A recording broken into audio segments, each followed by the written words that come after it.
Die ersten Bauern, die vor 7500 Jahren nach Mitteleuropa kommen, nennen wir Bandkeramiker, gemäß ihrer Keramik, auf der bandförmige Verzierungen sind.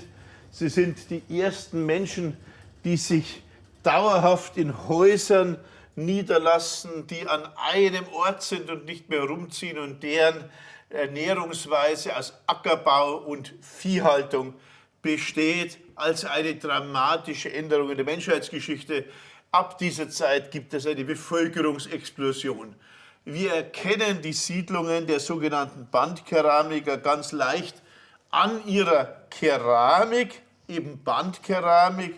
Es handelt sich hier beispielsweise um große Kümpfe, von dem hier nur 2 Scherben erhalten sind. Dieser Kumpf hier stammt aus der späten Bandkeramik etwa um 5000 bis 5100 vor Christus. Und da wir über tausende solcher Gefäße verfügen, muss es schon etwas Besonderes sein, wenn ich Ihnen dieses Gefäß heute zeige. Es ist insofern ganz typisch, als dass es ein großer Kumpf ist. Hier ist der Rand, hier ist eine Knuppe, hier sind Einstiche und hier ist ein Winkelband aus jeweils 5 Einritzungen. Aber deshalb zeige ich Ihnen die Scherbe nicht, sondern wegen dieser 3 kleinen Muster hier. Es handelt sich jeweils um 4 Striche und etwa in 45 Grad angebracht einen Winkel. Und das ist eine Hausdarstellung, zumindest glauben das die Kollegen, die die Scherbe hier publiziert haben, Herr Kollege Bertemes beispielsweise, und die gehen davon aus, dass es sich hier um eine Dachdarstellung handelt, wo hier die Dachsparren leicht überlappen. Es handelt sich hier um die Tragpfosten, das müssten eigentlich 5 sein. Es sind aus Einfachkeit wahrscheinlich nur 4 abgebildet und wahrscheinlich sind auch die Auflieger hier als Punkte abgebildet. Was etwas ungewöhnlich ist, ist, dass diese 3 Häuser so eng zusammenstehen. Das mag aber der Enge des Raums und der künstlerischen Darstellung geschuldet sein. Die Bandkeramiker sind typisch dafür, dass sie Dinge ganz einfach stilisieren, wie auch ihre Verzierungen, sodass wir auch hier von stilisierten, einfachen Darstellungen der Häuser ausgehen können. Sensationell wäre das deshalb, weil wir plötzlich ganze Abbildungen hätten mit Dach, mit Wänden, mit den tragenden Pfosten, etwas, was es bis dahin nicht gibt. Die Welt der Bandkeramik ist wie die prähistorische Welt häufig bilderfeindlich. Gebäude oder gar Siedlungen werden praktisch nie dargestellt. Eine große Ausnahme sind etwa die Felsbilder des Val Camonica, spätes Neolithikum, Frühbronzezeit und Eisenzeit, wo man sowas auf diesen Felsbildern darstellt. Aber Topographie, Landschaften, Dörfer, Siedlungen oder auch noch Häuser werden nahezu nie dargestellt. Deshalb wäre das, wenn es sich hier um Häuser handelt, wirklich eine Sensation. Und dass es sich um Häuser handeln könnte, zeigen diese Pfosten. Die Häuser werden in dem Fall nicht abgehoben, was einige Kollegen für die Bandkeramik annehmen. Sie würden fest auf der Erde stehen und nicht etwa auf einer Plattform sich befinden. Und sie hätten Pfosten, die sichtbar sind. Und das konnte eine Kollegin, Frau Knoll, bei einer Analyse des Hauses von Goseck zeigen. Dort konnte sie zeigen, dass solche Eckpfosten nicht mit Lehm verkleidet werden, also sichtbar sind und mithin ein solches Bild wie hier entsteht.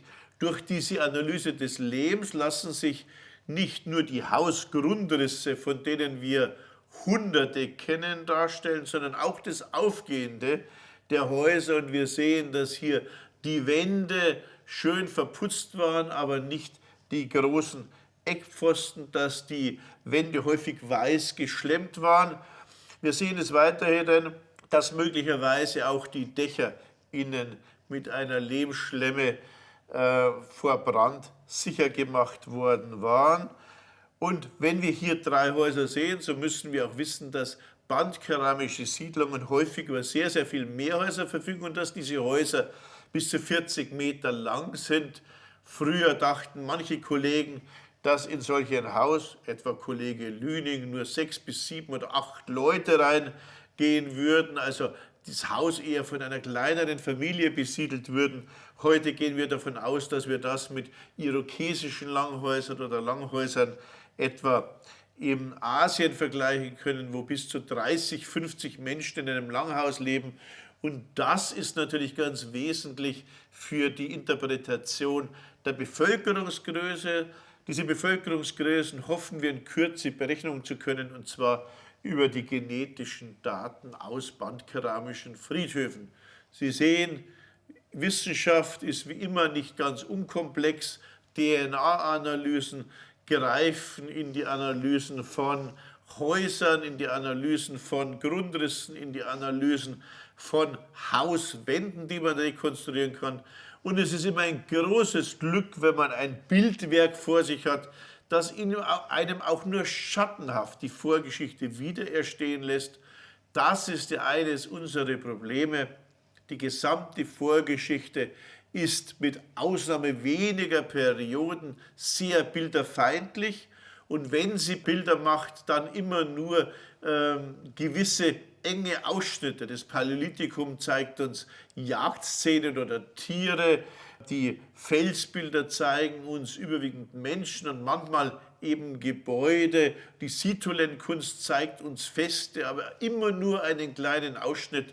Und große Teile der Vorgeschichte, viele tausend Jahre, sind bilderfeindlich und sind wie die Bandkeramik ornamental, wobei natürlich diese Ornamente selbst möglicherweise Stammes- und Familienidentitäten zeigen, wobei wahrscheinlich die Anzahl der Linien, die Form des Winkelbandes etwas bedeutet. Aber es bedeutet etwas, was wir heute nicht mehr verstehen.